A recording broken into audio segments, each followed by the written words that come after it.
રીતે આજે જોઈ રહ્યા છીએ બ્રોકરેજ રિપોર્ટ્સ. ગુડ મોર્નિંગ ચાને આજે હું બે કાઉન્ટર પર બ્રોકરેજ રિપોર્ટ લઈને આવી છું. શરૂઆત હું ખાસ કરીને JSW ઇન્ફ્રાથી કરી. HSBC તરફથી આપણને રેટિંગ જે છે અપગ્રેડ થતા જોવા મળ્યા છે અને તેમને હોલ્ડ કર્યા છે.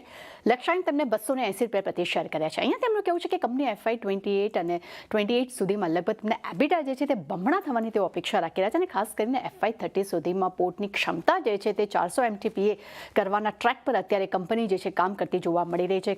ખાસ તેમને પણ કહેવું છે કે એક્ઝિક્યુશન ટ્રેક રેકોર્ડ જે છે તે ખૂબ જ કંપનીનો મજબૂત જોવા મળ્યો છે, પરંતુ સામે આયરન ઓર અને કોલ ટ્રેડ નરમાશ આવી છે તેનો એક નેગેટિવ ઇમ્પેક્ટ ક્યાંક FY 26-27 દરમિયાન જોવા મળી શકે છે.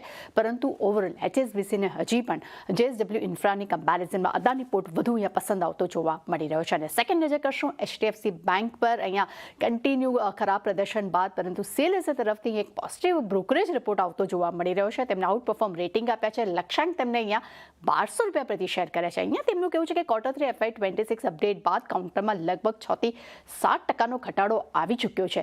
ખાસ કરીને ડિપોઝિટ ગ્રોથ મોડર્નાઇઝેશન્સ અને LDR 99% છે એ ખાસ કરીને રોકાણકારોને એક ચિંતા જે છે તેનો વિષય અહીંયા બનતો જોવા મળી રહ્યો છે. ત્યાં પણ તેઓ યથાવત એ ચિંતા જોવા મળી રહી છે, પરંતુ મોટાભાગની જે પ્રોબ્લેમ્સ જે છે તેમને લાગી રહ્યા છે ટેમ્પરરી છે અને ખોટી સમજને કારણે આધારિત તેમને લાગી રહી છે. સાથે તેમણે પણ કહેવું છે કે FY 27 જે છે તે બેંક માટે બાઉન્સ બેક વાળું રહી શકે છે.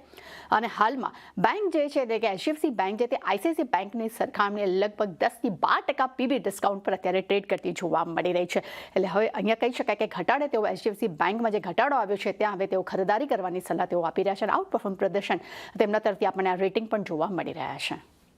તૃપ્તિ, આભાર આપનો બંને સ્ટોક્સ પર માહિતી માટે. તો અહીંયા એક ખાસ કરીને નજર રાખીશું બ્રોકરેજ રિપોર્ટને કારણે. ચર્ચામાં હવે